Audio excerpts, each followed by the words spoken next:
Today we saw the end of the SNP conference.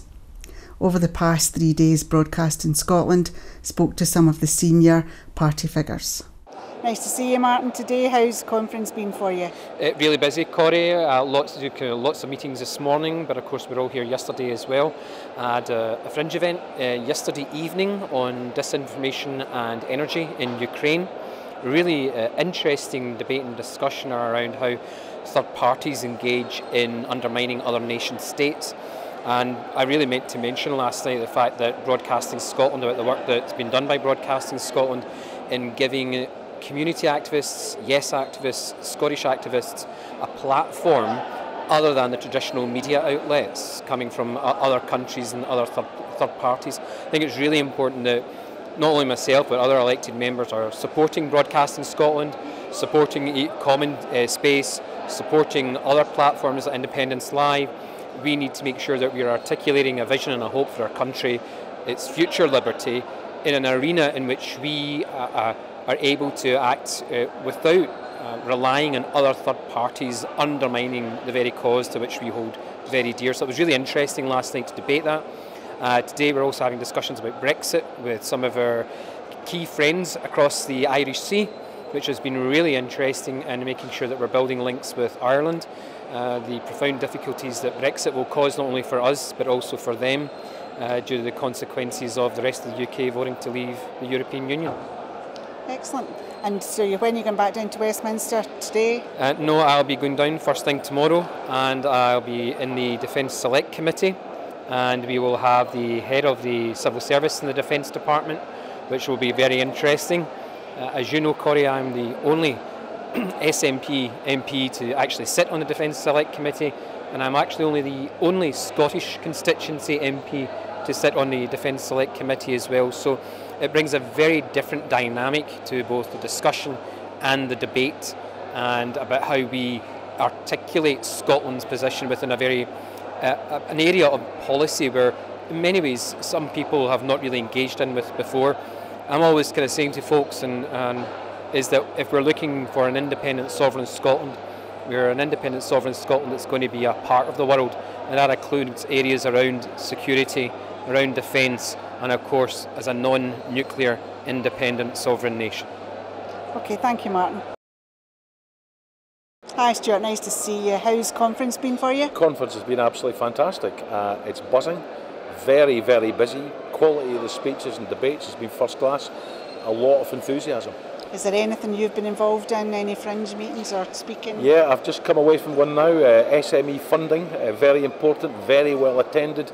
Again, incredibly knowledgeable people who simply want to see the local businesses do better, and they're trying to find every way to make that happen.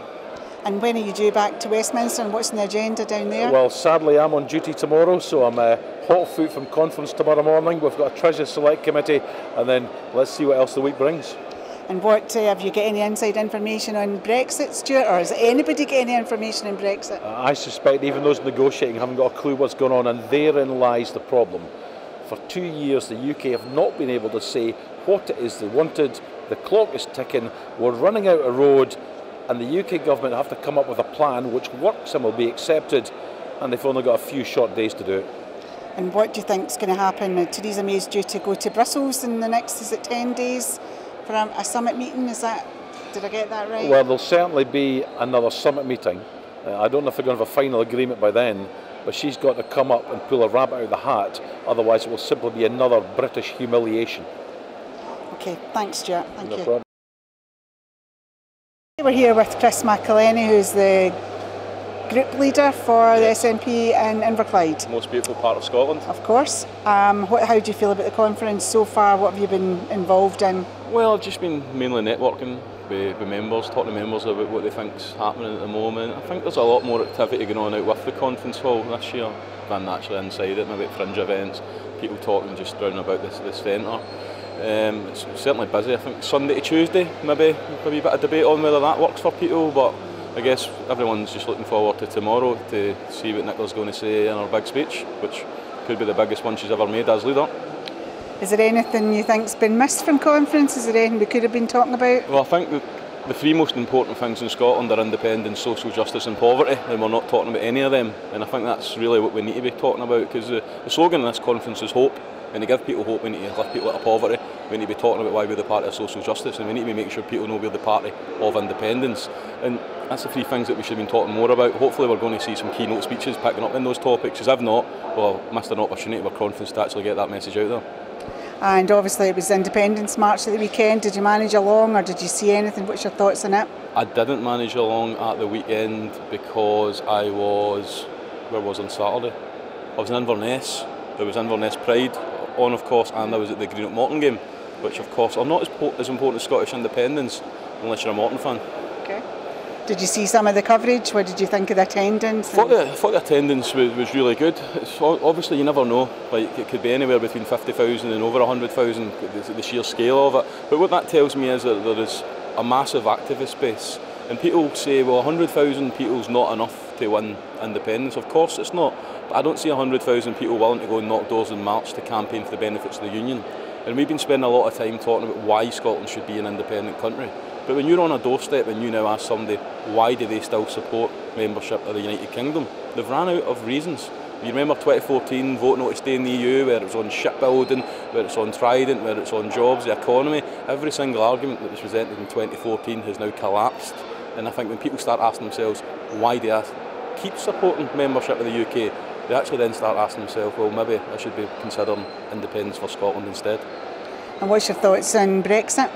It's a shambles, of course. I think over the next 2 weeks, it's either got to get to the point that a deal's on the table, or there's not going to be enough time for 27 member states of the EU to sign up to something before the date we leave the EU. And that obviously means one thing: we'll leave the EU without a deal.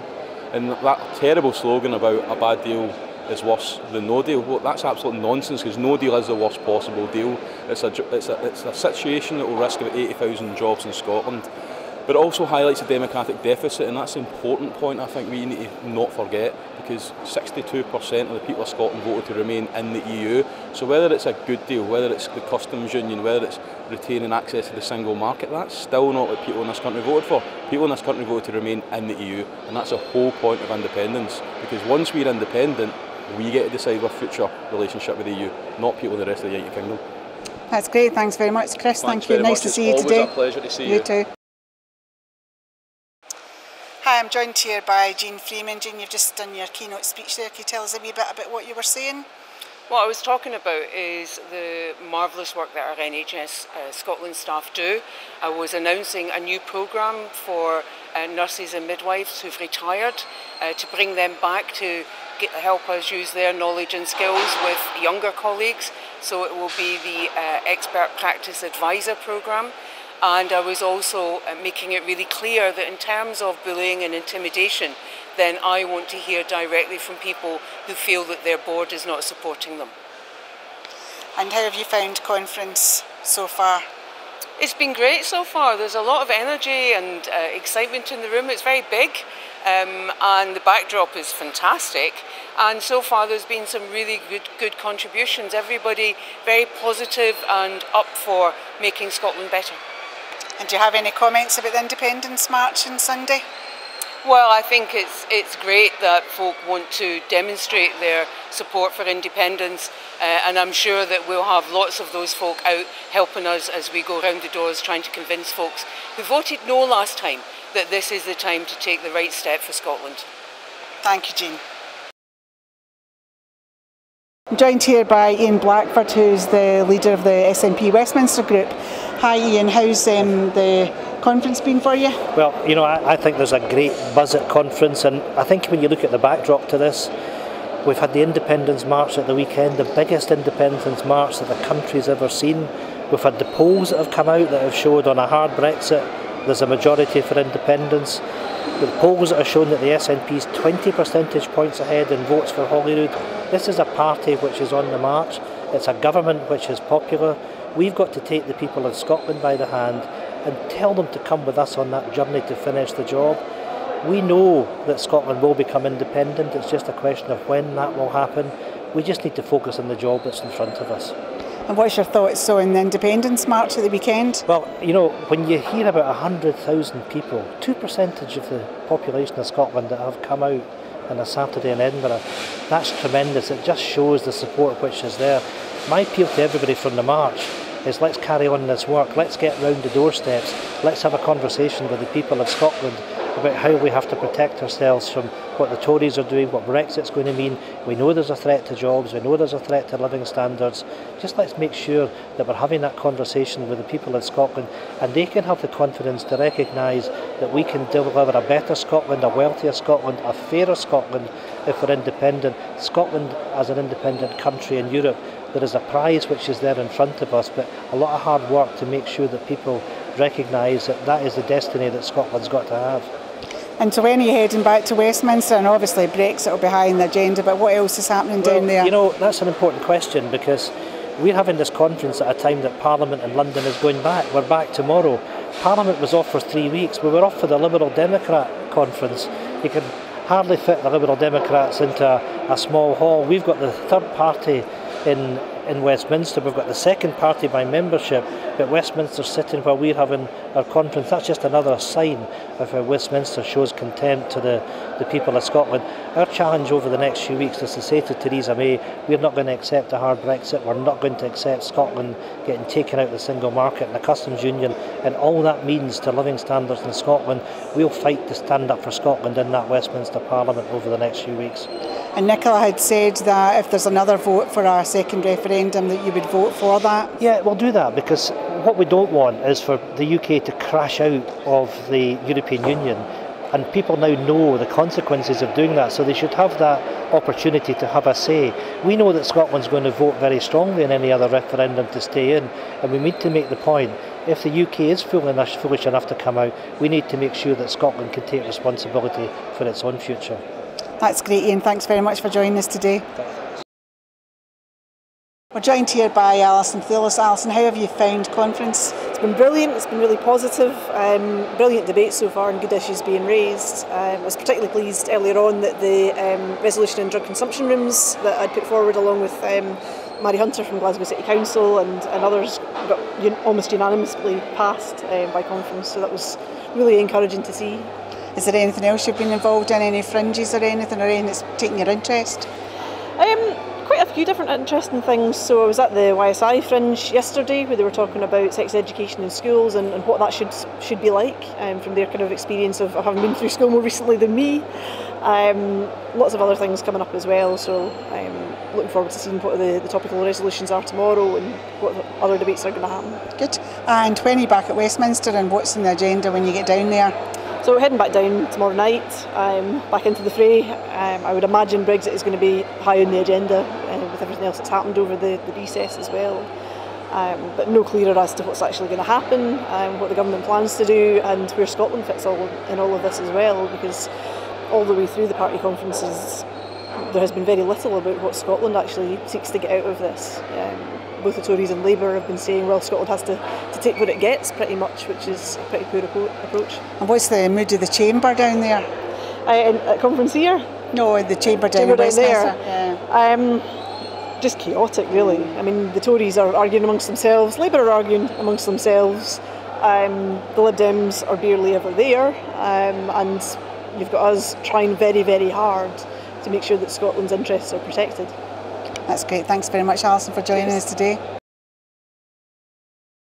I'm joined here by Tom Arthur, who's the MSP for Renfrewshire South. Nice to see you, Tom. How have you found conference? It's great to see you too, Corey. I'm thoroughly enjoying conference. It's great. We're just out of the hall after some fantastic resolutions, one from the YSI and a whole school approach to mental health, which was passed by acclaim. And it's great to see the YSI, which a few years ago I was the National Secretary of, although unfortunately I'm too old for now. It's going from strength to strength and taking on some of the really difficult and challenging issues such as mental health provision for children and young people and mental health education in schools. So it was great to see that motion passed by acclaim, and it was great to see some of the fantastic speeches from some of our young members. I'll tell you one thing, the future of this party is in great hands with the YSI coming forward. It's also great just to see the general atmosphere of conference and these fantastic banners we have in the SECC today stating hope. And hope is, of course, is the key message from this conference. And let's face it, the challenges that we are facing right now and the uncertainty of Brexit, hope is absolutely something we need. It's the SNP that can deliver hope for Scotland. And you're on recess at the moment, so when you get back to Parliament, what's on your agenda? How long do you have? There's a huge amount when we go back to Parliament. There's a lot of legislation going through and many work on committees, but of course the key issue is going to be the budget. We have a new budget process in the Parliament where committees are going to have an opportunity to feed in and have a real say in determining how the budget process goes forward ahead of the announcement in early December. As a member of the Finance and Constitution Committee, we've been scrutinising very closely the workings of the fiscal framework, which, while very complex, is absolutely integral and key to the amount of money that Scotland has at its disposal. And one of the questions I've been raising to both Liz Truss, the Chief Secretary to the Treasury in the UK Government, and to Derek Mackay, the Cabinet Secretary in the Scottish Government, is does the fiscal framework is it still fit for purpose in a post-Brexit era? And the fiscal framework is not up for renewal, of course, until 2020-21. However, one of the key challenges that we face in Scotland right now is Brexit, and that presents a big challenge for the Scottish Government in setting out their budget priorities, because we're now only a case of weeks away from the UK leaving the European Union, and anything short of retaining full membership of the single market and the customs union will be disastrous for the Scottish and UK economies. So as well as taking part in committees and working with colleagues ahead of the announcement of the budget, we're going to be continuing to make that case for Scotland and the UK to remain full members of the single market and the customs union. It does sound like a busy time. Have you got any thoughts on the Independence March at the weekend? Yeah, I was delighted to see the huge turnout in Edinburgh. Unfortunately, I was unable to make it along myself due to previous engagements that I'd agreed to in the constituency, but many of my colleagues in Johnston and Barrhead and the villages went through to Edinburgh and took part, and it was glorious weather. Just a pity that weather couldn't continue into conference weekend. Absolutely. Lovely to see you, Tom. Thanks very much for your time. Thank you. Thank you. We're joined today by Hannah Burdell, who's the MP for Livingston. Hannah, how have you found conference? It's been massively invigorating actually, and what's been really amazing is to see the number of young people that have been here, that have been on stage speaking for the first time. Contrast that with my event this morning, which was with the business community, and we were talking about trade and exports and the threat of Brexit, because obviously Brexit very much dominating the Westminster agenda and the agenda here to a certain extent. But I think it's really interesting that we get told constantly by the unionist parties, oh, get on with the day job, when actually the reality is the Scottish Government and the SNP government in Scotland are delivering, and some incredible announcements on healthcare. Jean Freeman just did a barnstorming speech, our fantastic health secretary, and meantime Westminster is just completely disabled and at sixes and sevens over Brexit. So when we go back, I think that's going to be, very much top of the agenda, but we are so focused on delivering for the people of Scotland and also having that discussion about independence. And I think the Brexit debate really, and the mess that's being made, is kind of supercharging the independence discussion, and people are more and more coming across to the notion of Scotland being an independent country, and that's the hope, the excitement is certainly very apparent here at conference. And what's the mood of the SNP group in Westminster? I think we're very resolute and determined to continue to stand up to the Westminster government to make sure that we're putting across Scotland's point, and really that democratic deficit, they're constantly being told that on one hand we can't have a referendum on Scottish independence, but on the other hand we've just to accept the fact that even though Scotland voted by a majority to remain within the EU, that it's going to be taken out against its will. And I think that's very much emboldening our attitude, and we go back this week with I think a real strength of will to make sure that Scotland's voice is heard, and use every parliamentary tool at our disposal to make sure that we can stand up for our constituents in Scotland. And did you manage to get to the march on Saturday, or have you seen any footage? I wasn't there, unfortunately. I had a date in the diary with my best friend and her kids, and I could not shy away from that, but the footage looked incredible. And I've been on so many marches over the years, and what's been really fantastic to see is just the increased numbers of people going, the diversity, and the energy around it. A lot of folk that were there and that were at it we're really talking about the energy, the discussions that were taking place, and that is so important. I know marches are not everybody's cup of tea, but I think they form an important part of the debate and the discussion, and just an opportunity for activists and people who support Yes to get out there together and just show what an appetite there is in Scotland for Scottish independence. Thank you, Hannah, for joining us. Thank you very much.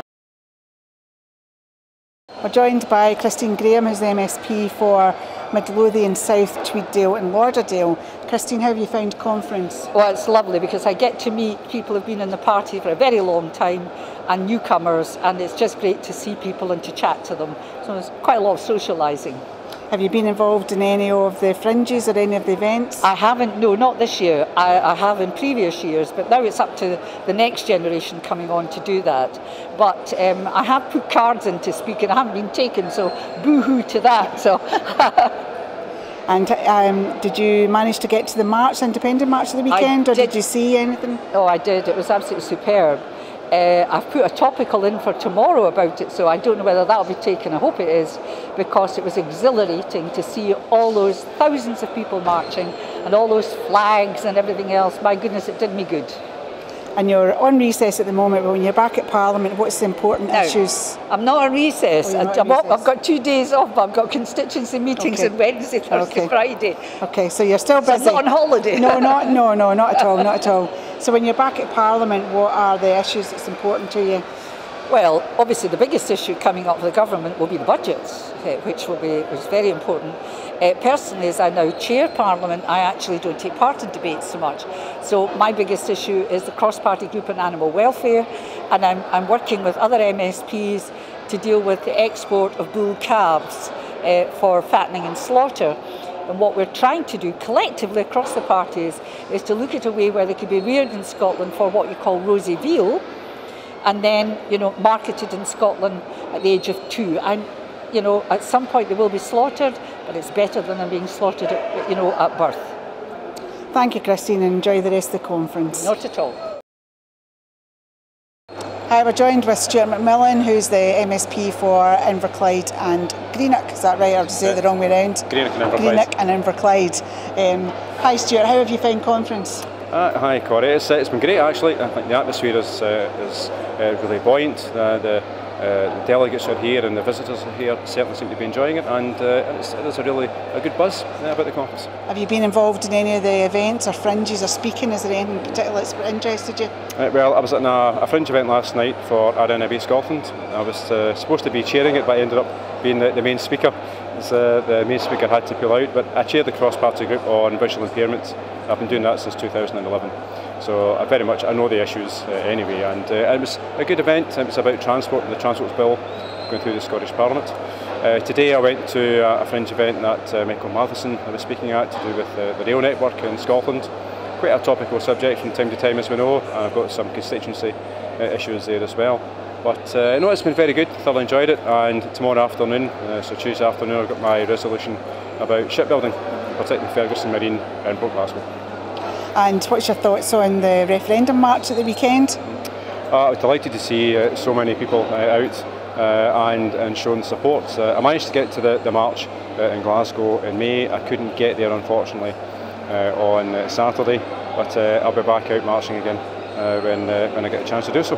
Good. And so when you're back at Parliament, what's the important issues coming up for you?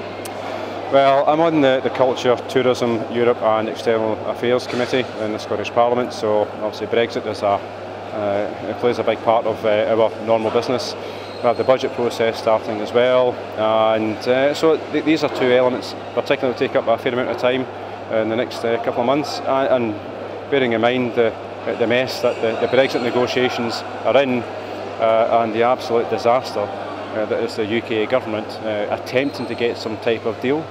There is no certainty for anybody, and that's not helping anybody in my patch, or certainly anyone within Scotland or the rest of the UK. It's difficult for businesses to plan, it's difficult for people who are very much on the breadline, concerned about what's going to happen to them when we do leave the EU in March of next year. Yeah, lots of uncertainty. Thanks very much for joining us, Stuart, and hope you enjoy the rest of the conference. No problem at all. We're joined by Ruth Maguire, who's the MSP for Cunningham South. Hi Ruth, how have you found the conference? I'm loving conference so far. It's always a joy to be here, but this one's particularly good. I think there's a bit of a buzz about the place. I think everyone's hopeful for the future. We're living in interesting times, but there's lots for us to do. Did you go to the march at the weekend, or did you see any of the commentary? Or? No, I did a slightly lazy option for the march because I was moving out of my Edinburgh flat, which just happens to be on Canongate, so I spent quite a bit of the day hanging out the window and waving at folk rather than marching or indeed cleaning the flat. So, yeah. But you were soaking up the atmosphere. I was absolutely soaking up the atmosphere, and actually we were talking about it with my husband afterwards. We normally go on these marches, and we've been on many over the years.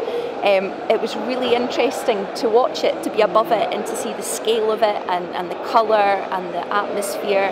It was fantastic, it really was. And of course you'll be going back to Parliament soon. What's the important issues that are coming up for you? So I've recently been appointed convener of the Equalities and Human Rights Committee, so we've got a lot of work coming our way. We're going to be publishing a report on human rights and how we incorporate that into the Parliament and raise the profile of human rights, that human rights are for everyone. We also will be looking at legislation around equal protection for children. So it's going to be a busy time. I think those kind of equalities and human rights issues are probably going to be the main focus for me. And what's your thoughts on Brexit?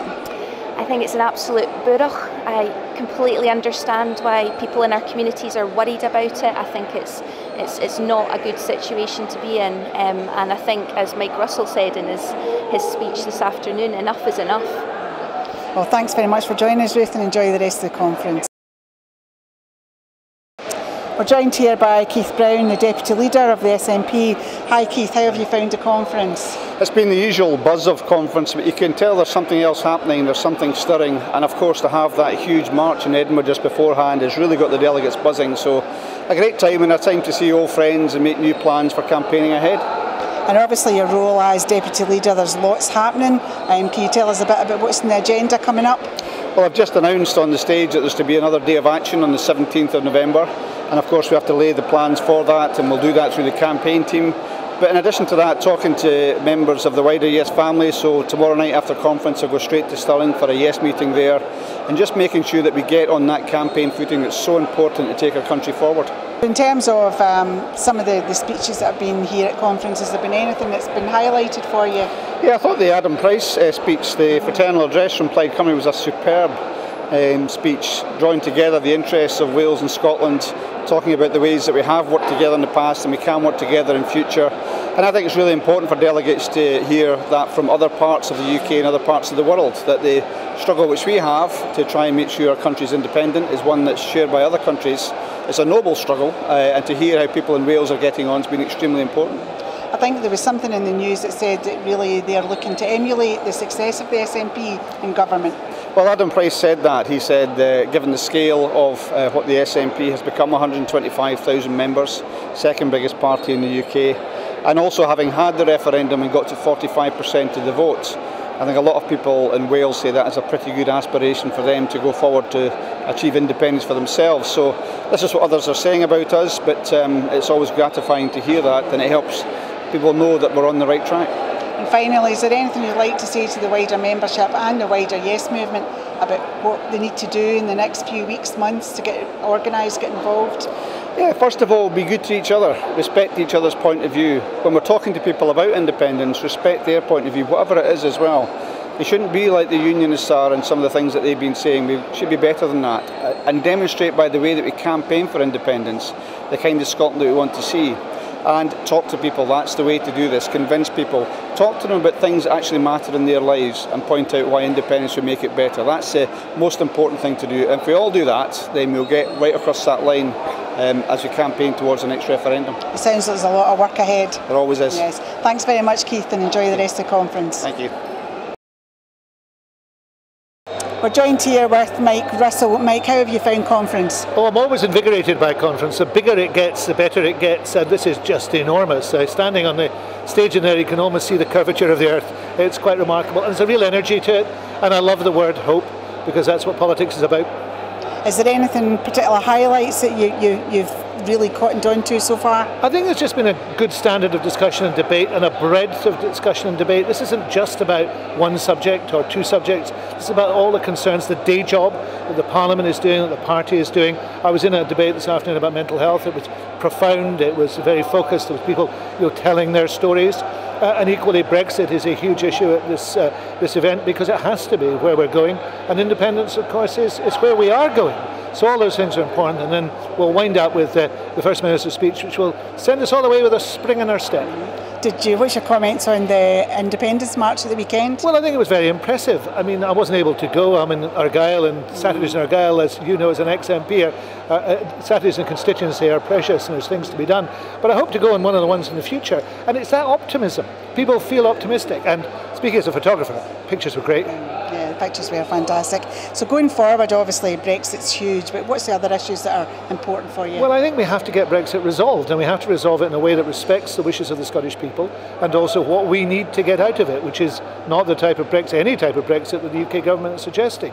But it is about Scottish democracy. It's about Scotland being a country that has the right to choose its future and is not going to be told what to do. And for me, after many, many years in this party, that's a really touchstone issue.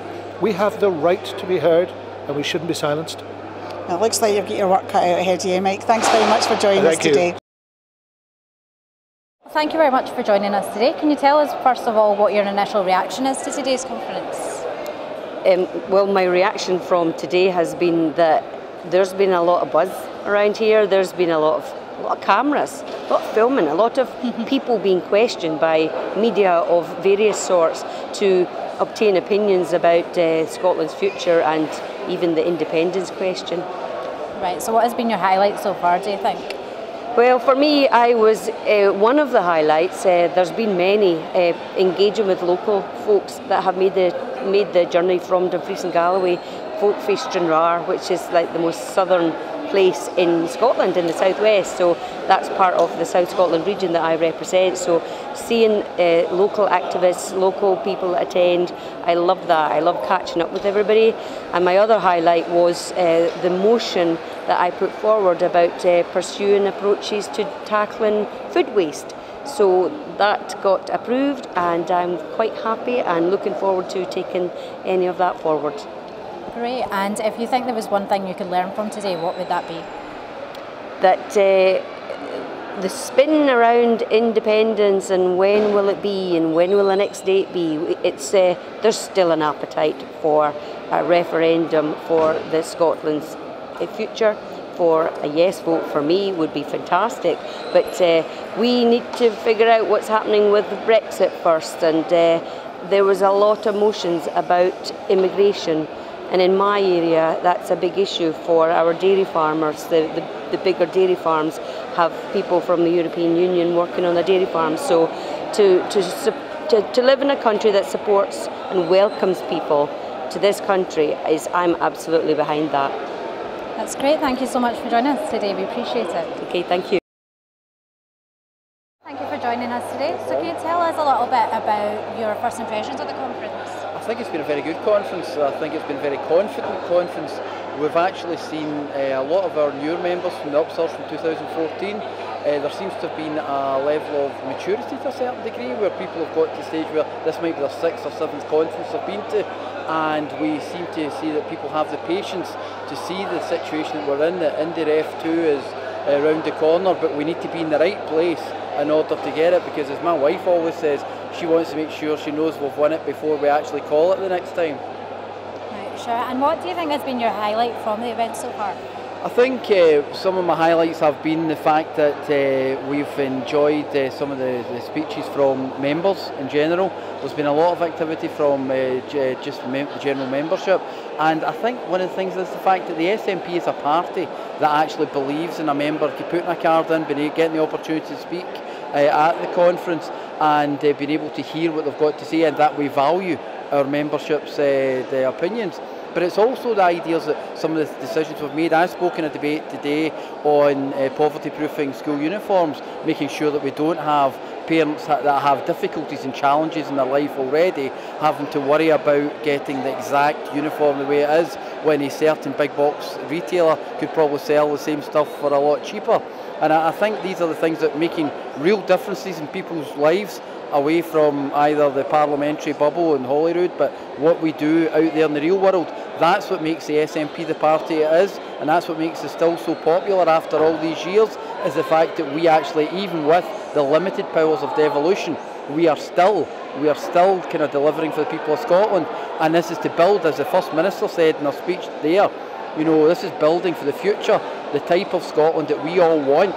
And independence, and only with independence that we can create that future.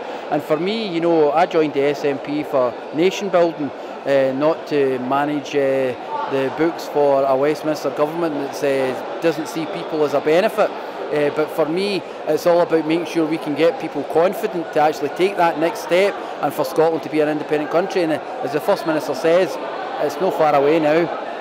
It's great, thank you so much for joining us. The climax of the three-day event was the party leader Nicola Sturgeon's speech, where she highlighted some of the achievements and also announced some new party initiatives. She also went on to acknowledge the huge turnout at the All Under One banner march on Saturday and the growing support for independence in Scotland. The governments have a duty to plan for the long term. The Scottish Government is living up to that responsibility.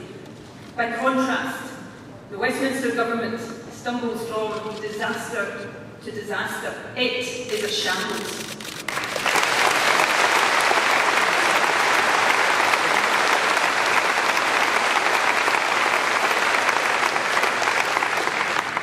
It's hard to watch that unfolding calamity with anything other than horror.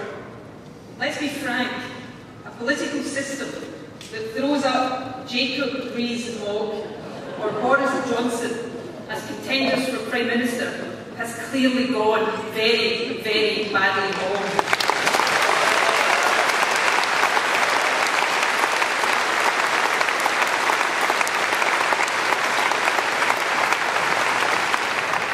That is why it is up to us, now more than ever, to offer optimism and hope. It was once said that to be truly radical is to make hope possible rather than despair convincing. Never giving in to despair, making hope possible. That is the difference between our party and Westminster.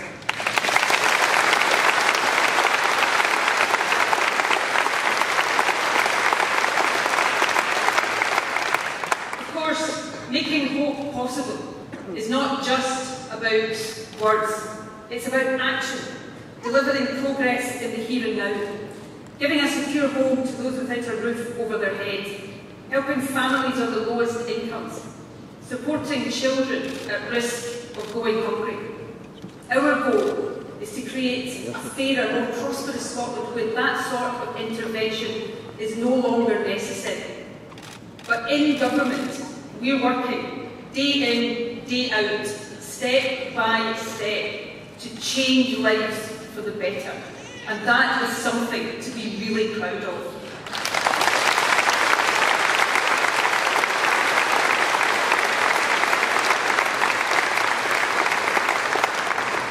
It might not always be recognised by the doommongers in the opposition parties. Okay, I'll rephrase that. It is never recognised by the doommongers in the opposition parties. But though there is so much more to do, the groundbreaking work already being done here in Scotland is recognised across the UK and around the world.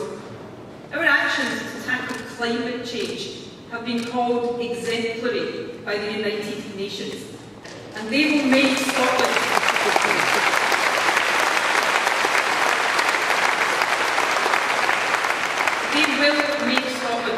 one of the first carbon neutral countries anywhere in the world.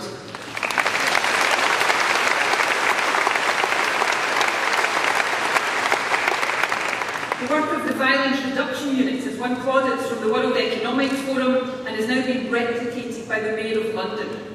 Even the UK Tories praise our approach to community sentencing and reducing reoffending. It's just a pity that the shameless opportunists in their Scottish wing continue to oppose it at every single turn.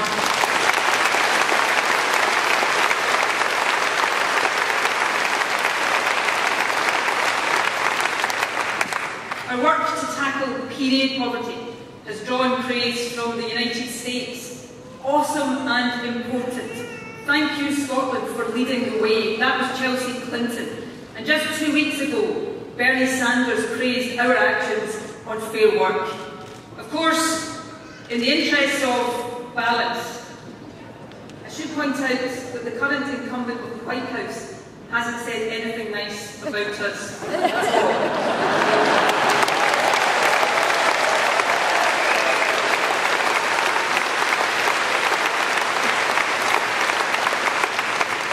I think we should take that as a compliment.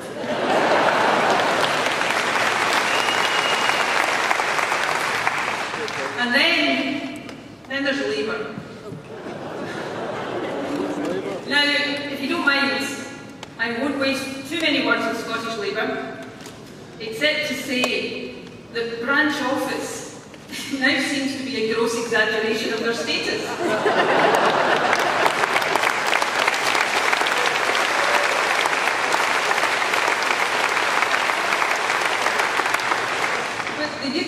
Conference 2 weeks ago was like an SNP policy tribute act. So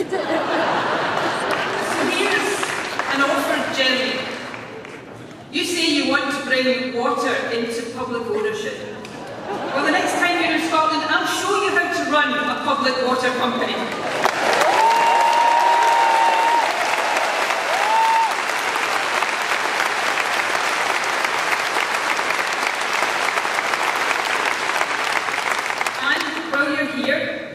I'll show you how to abolish prescription charges.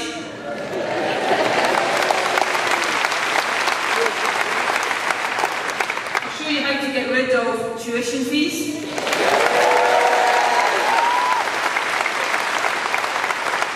I'll even take you to DL Steelworks or the Fort Williams smelter and show you how to deliver an active industrial policy.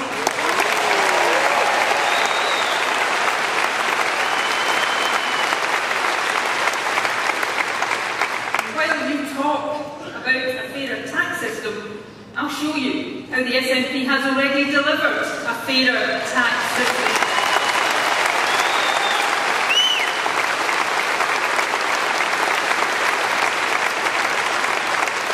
You see, for the SNP, it isn't just rhetoric.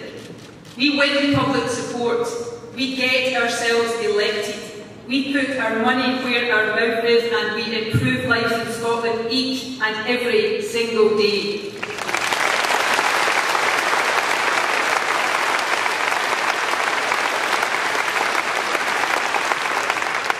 Just think how much more we could do, free of the chaos and incompetence of Westminster. Just think how much more hope will be possible when we take Scotland's future into Scotland's hands and become an independent country.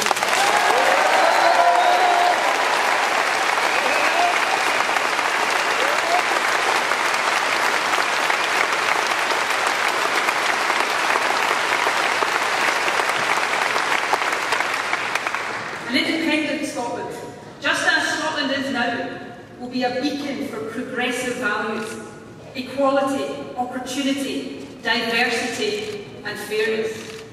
Indeed, those values feel more important today than at any time in my life. In the face of rising prejudice and intolerance across the world, I am proud that our party welcomes those who come here from other countries.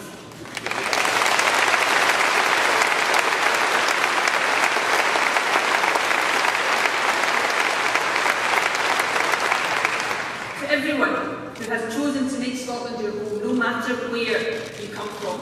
Let me say this again today. We value your contribution. Ours is a much better country for having you here and we want you to stay.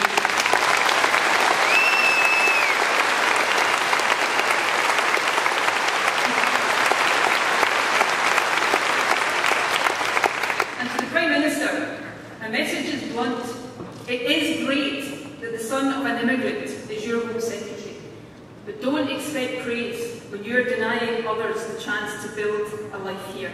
Actions, Prime Minister, speak louder than words. End your hostile environment policy and end it now.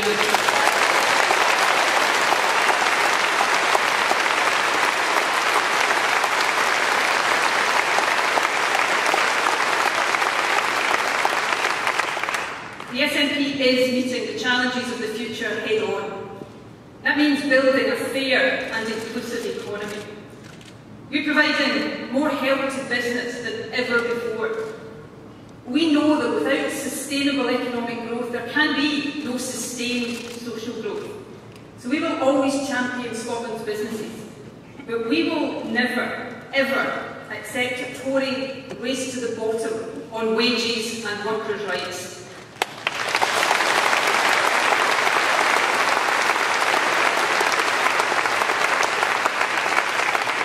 Committed to fair work, more security, decent pay, and a greater voice for workers in the companies whose wealth they help to create.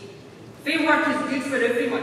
It drives innovation and productivity, and that makes for better businesses and higher profits.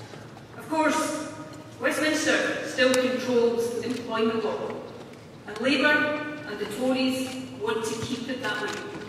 Now, I know why the Tories don't want the Scottish Parliament to protect workers' rights, but Labour backs that position too. Proof, if it were needed, that Labour isn't the workers' party. Labour is just Westminster's party.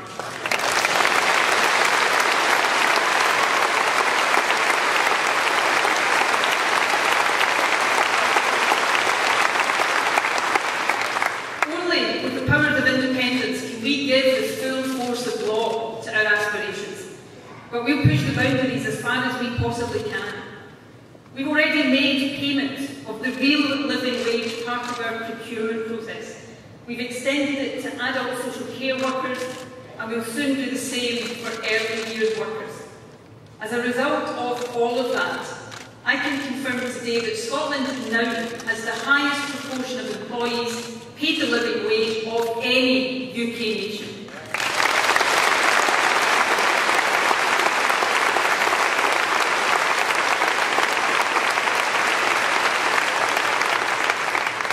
But we must do more.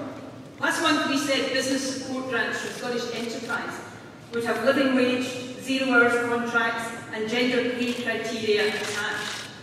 Some saw that as a challenge to companies like Amazon. Well, last week Amazon announced that it would pay the living wage. So I can announce today that working with unions, business and the public sector, we will extend that approach. We will adopt a new default position: fair work first. The support Amazon received is just one type of business grant that public money pays for. By the end of this Parliament, we will extend fair work criteria to as many funding streams and business support grants as we can.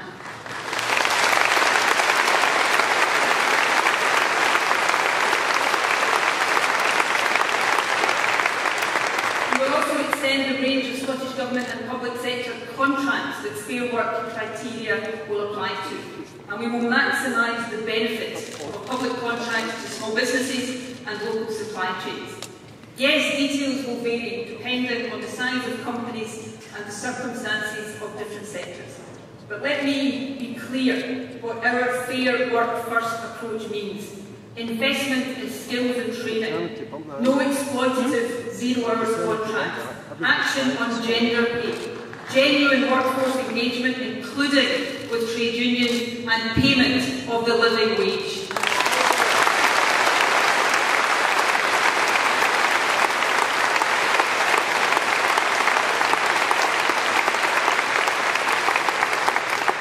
We may not yet have the constitutional power to make fair work a legal requirement, but we do have the financial power of government to make it a practical reality, and we will make sure that counts.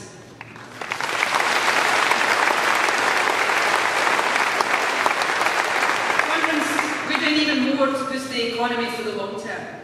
By the end of this Parliament, Scotland will have a new government-owned national investment bank, that will be transformational.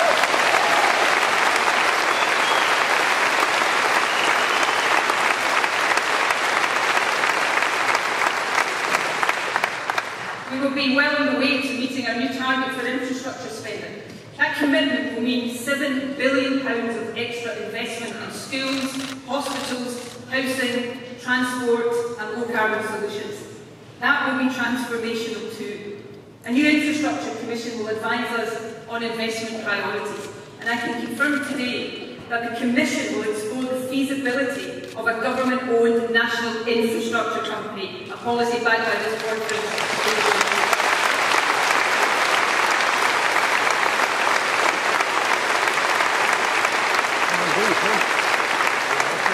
We are building a new Scotland here at home, and we're putting Scotland firmly on the map.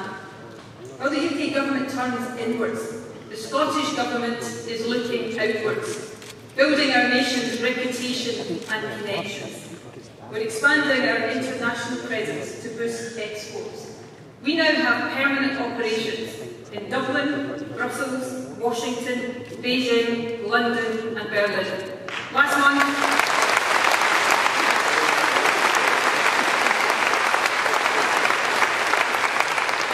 we opened an office in the capital city of Canada, and I can confirm today that our new office in Paris will be open for business next month.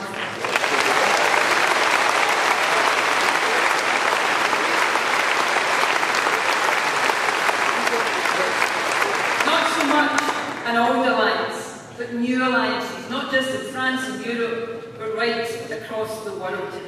Winnie Ewing's prediction is coming true. We don't even have to stop the world. Scotland is just getting on.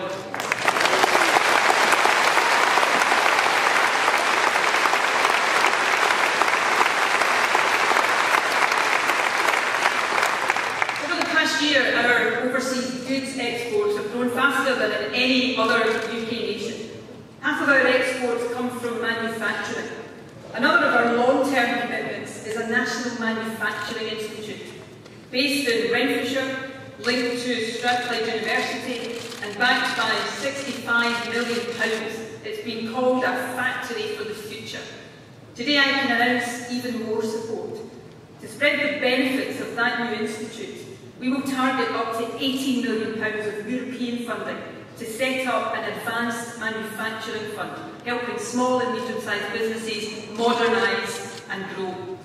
You know, in the 1980s, the Tories did their very best to wipe out Scottish industries.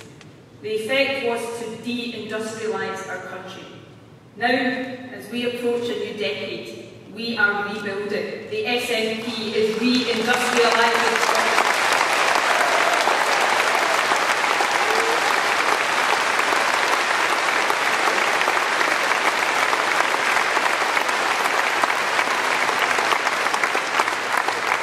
Friends, we are building an economy for the future, making hope possible. That starts from the earliest years with our commitment to double childcare. And it runs through our work to close the school attainment gap as government's top priority and ensure equity of access to university. Providing world-class education and flexible skills is the best long-term plan to tackle poverty. But every decent society also needs a strong social security safety net. Social protection is a collective endeavour, a national expression that we care for each other, that we belong to something bigger than ourselves. The willful damage being done to social protection by the UK government is a scandal. Building houses that people can afford is another strand of our long-term work. In her speech last week, Theresa May made a big deal about lifting the borrowing cap on local councils.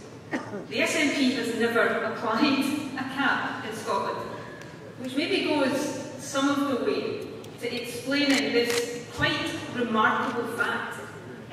Over the last 5 years, more council houses have been built in Scotland than south of the border. Not proportionately, in absolute terms, we've built more council houses than a country 10 times our size.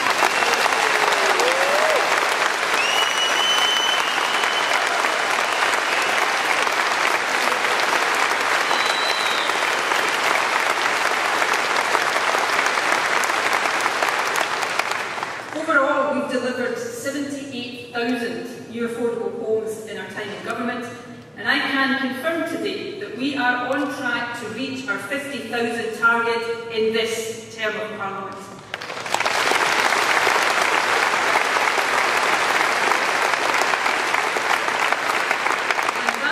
Is vital to meeting our moral responsibility to eradicate homelessness and rough sleeping. Of course, many people who become homeless have complex needs that require specialist support as well as a home. Now, traditionally, the approach has been to provide support and get a person tenancy ready before giving them a house. But that means they can spend long periods of time in temporary accommodation, making it harder for them to address the other issues they face. We want to change that. We joined with the charity Social Bite to introduce what is called Housing First. With that, the priority is to help people into settled accommodation first, so that they can access support from the security of their own home.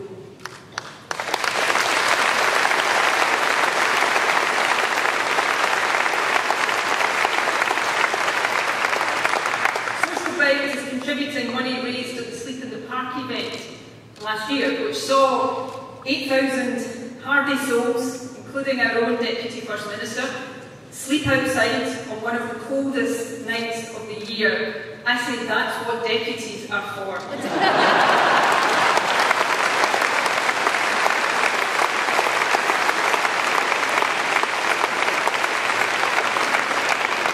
Social Bite's investment will enable 200 people with some of the most complex needs to be supported into permanent accommodation.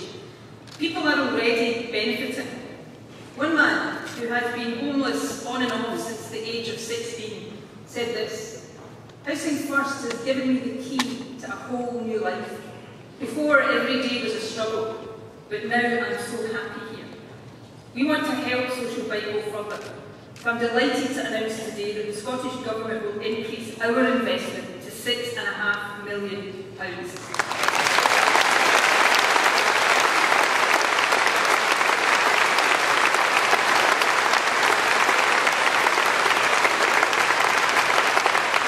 This will allow not 200, but 800 people to be lifted out of homelessness for good.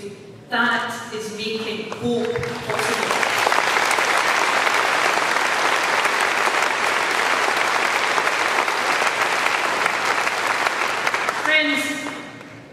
The National Health Service is our most precious public service. All political parties say the same, but not all political parties are the same.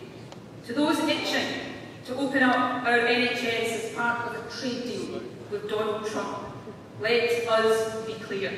If you go down that road, prepare for the political fight of your lives. We will never allow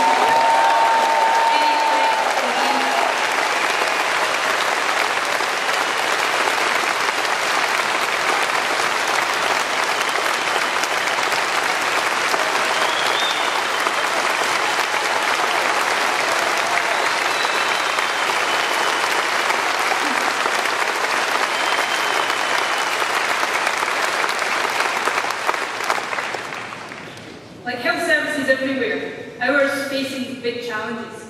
With our commitment to record investment and vital reform, we are determined to meet and overcome them. Of course, at the heart of the NHS are all those who work in it. Every patient, every parent, every family in every home in Scotland knows how much we all owe them. So let us thank them again today for all of this.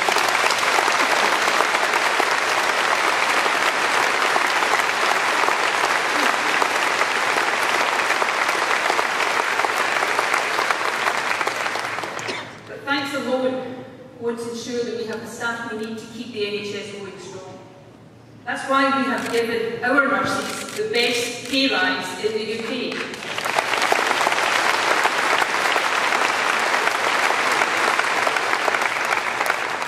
And it's the reason for another commitment that I am making today. In England, the number of trainee nurses has fallen dramatically as a result of the decision to scrap the student nurse bursary. In Scotland, we retained the bursary. It's not means tested, and it's value today is £6,500 a year. But recruitment is a big challenge, and it will get even bigger as Brexit bites. So we need to attract more people into nursing. That's why I'm announcing today a 3-stage plan to increase the support we provide. At our last conference, I said that all care-experienced young people at college or university would get a bursary of £8,100. That's equivalent to the real living wage. This year, we will match that for all care-experienced student nurses. For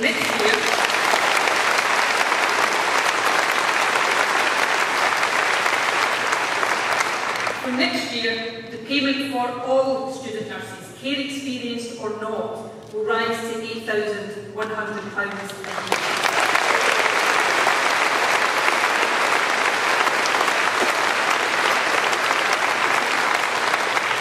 And then from the year after, every student nurse will get a bursary of £10,000.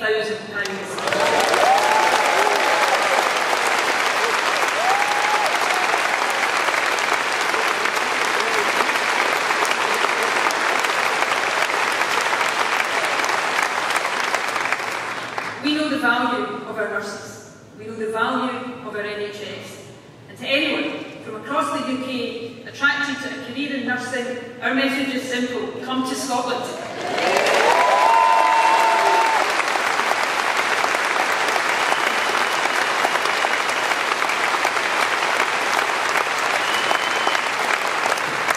Friends, our government is taking action to improve lives now and prepare Scotland for the future.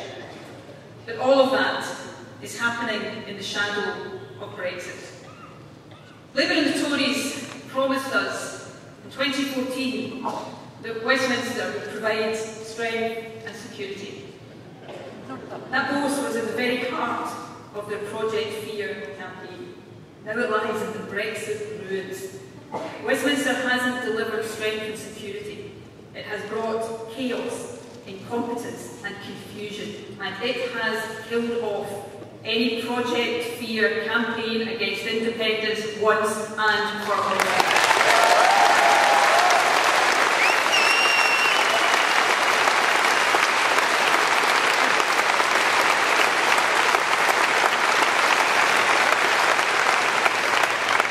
Brexit is costing jobs and hitting living standards. Our young people are losing the opportunity to study, travel and work freely across the EU. The work of our world-class universities, researchers, creative artists and so many others is already being damaged, and for what? In 2014 we were told we had to reject independence to protect our place in Europe.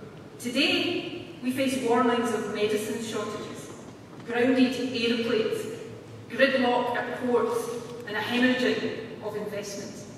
They've even appointed a Minister for Food Supplies, for goodness sake. We haven't had one of those since Winston Churchill was Prime Minister. Conference, it brings to mind those immortal Churchill words about the sacrifices of the RAF in World War II. Never was so much owed by so many to so few. But when the history books tell the story of this Tory government, selfishly driving the UK towards a hard Brexit just to appease its own ideologues, the verdict will be damning. Never has so much been lost by so many to satisfy so few.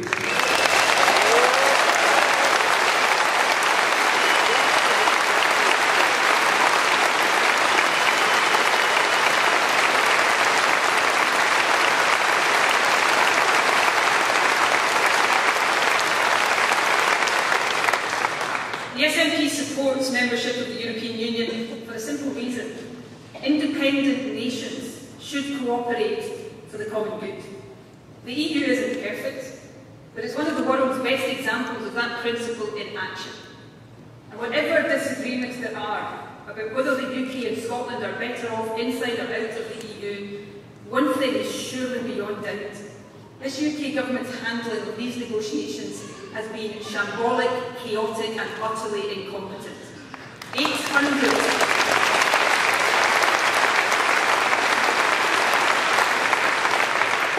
8 538 days since the Brexit referendum happened, just 171 days until exit. And yet no one has any idea what the UK's future relationship with the EU will be. That is a disgraceful failure of leadership.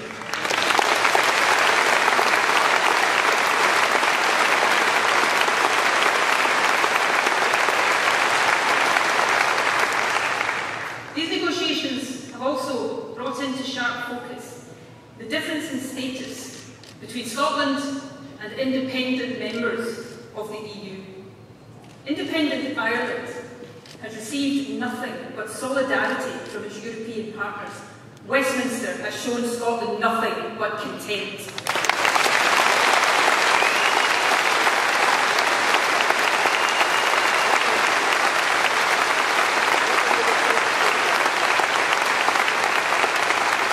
Friends, the independence we seek is the very opposite of Brexit.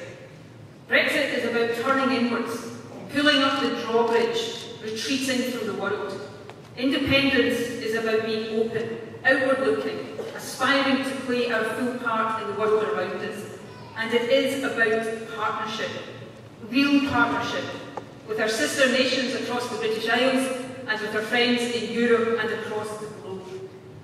You know, it seems to me that one of the lasting casualties of Brexit is the notion that the UK is in any sense a partnership of equals. Our vote to remain in the EU ignored. The Scottish Government's compromise plan to stay in the single market dismissed. Our request for a role in the negotiations cast aside. A raid on our Parliament's powers. And when the Scottish Parliament said no to that raid, the UK Government could and should have respected that decision. Instead, they took us to court. That's not partnership, that is Westminster control. Scotland deserves better.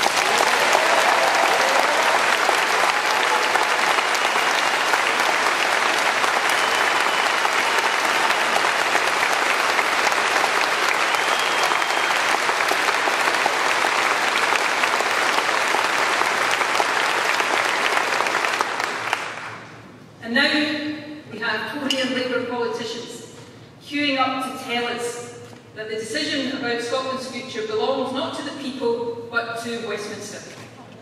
That they will decide if and when we can choose to be independent. Well, let us send this message today. You can oppose independence, that is your democratic right, but you cannot and you will not deny Scotland's right to choose.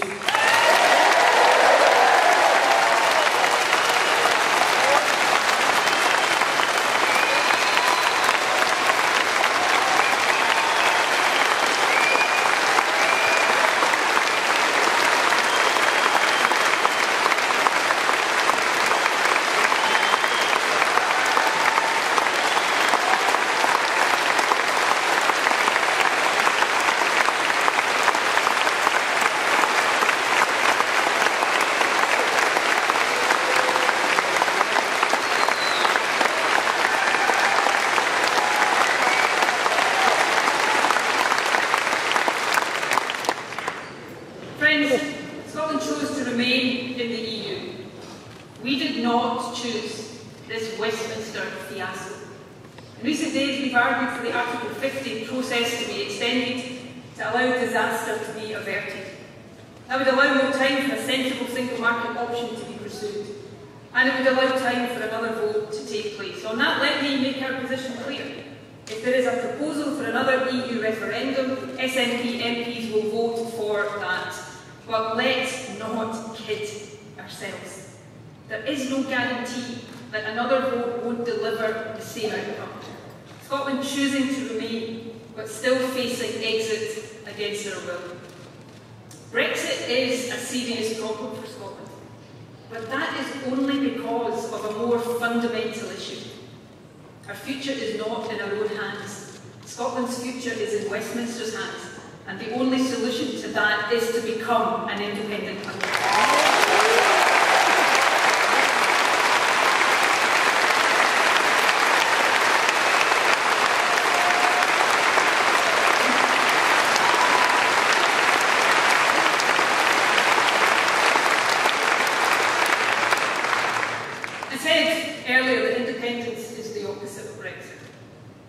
make and win our case must also be a stark contrast to a Leave campaign that was shameful, deceitful and very possibly illegal.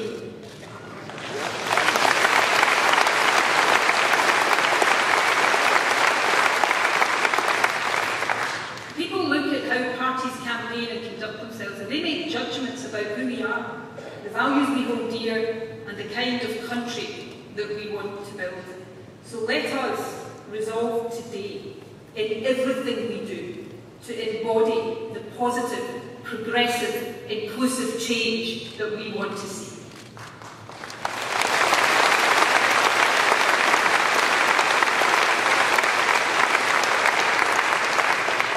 The passion in our movement, demonstrated on the streets of Edinburgh at the weekend, is wonderful.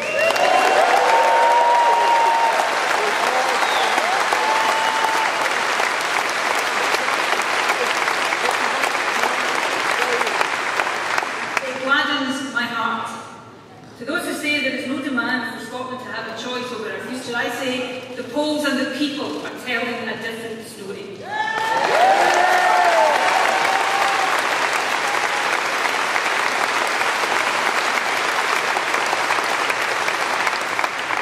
Our job is to take that passion and blend it with pragmatism, perseverance and patience to persuade those not yet persuaded.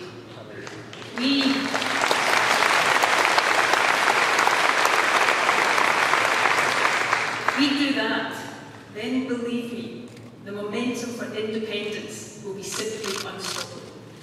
So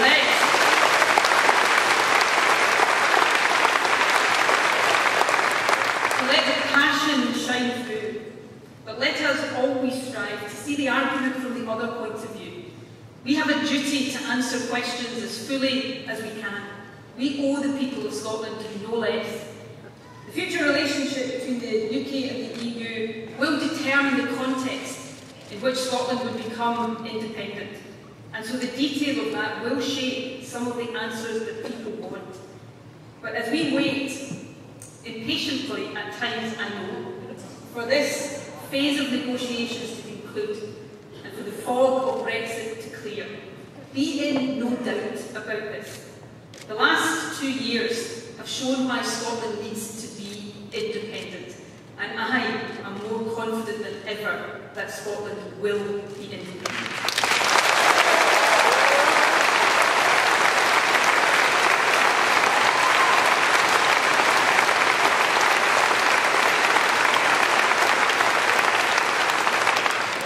Our task now is to step up our work to update and strengthen the case. The Sustainable Growth Commission sets out the opportunities that are there to be grasped in an independent Scotland. We must show people that with the powers of independence we can fully realise our country's vast potential, and we must take our case to every home, community and workplace across the land. With independence, we can turn our wealth and resources into better lives for everyone who lives here. We are a renewable energy powerhouse. Our universities are among the very best in the world. Our food and drink industry is the very best in the world.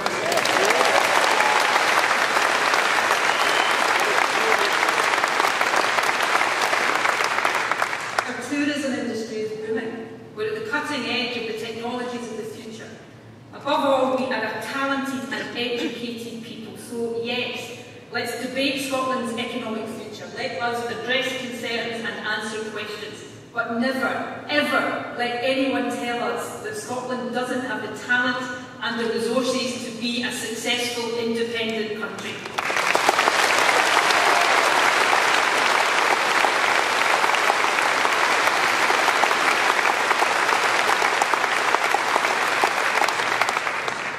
The economic potential of our nation is enormous. And what people now think the Scottish economy will be better off with independence than staying with Westminster.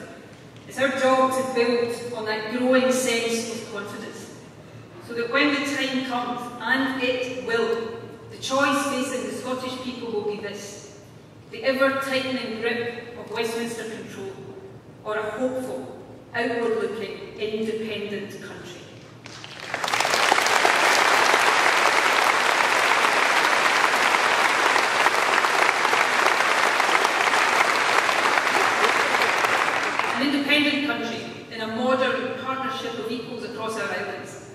country with the ability to take our own decisions, to invest in our economy, our schools, hospitals and our people, and not waste a single penny on weapons of mass destruction on the road.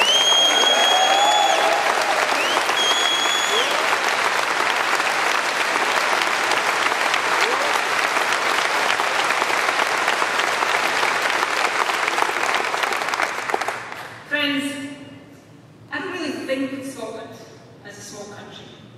I think of it as a big family.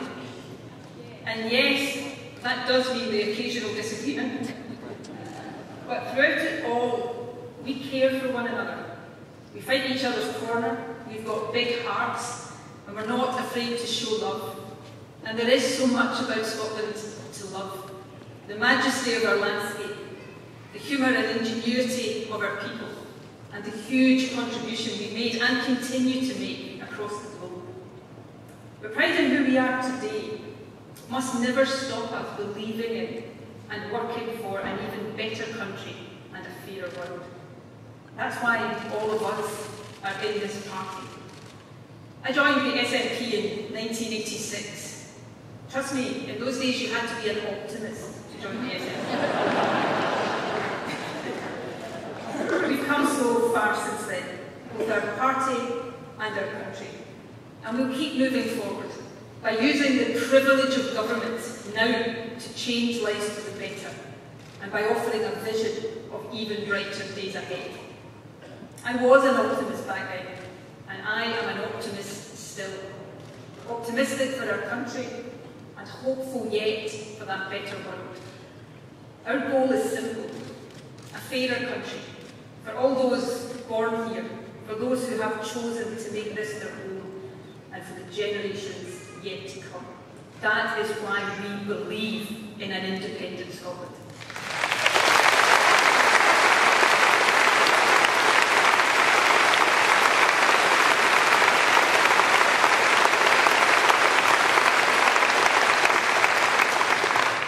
So know this, believe in this, work for this. Hope is possible. A better future is within our grasp, and together we are going to make it happen.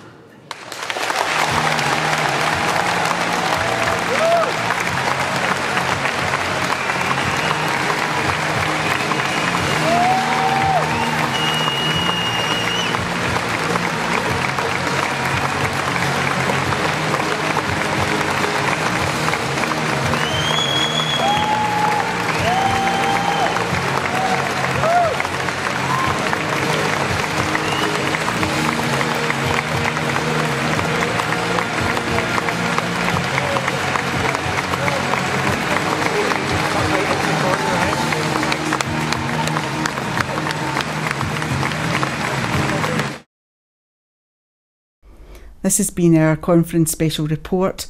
Thanks for watching, and I'll see you again on Sunday for the full Scottish.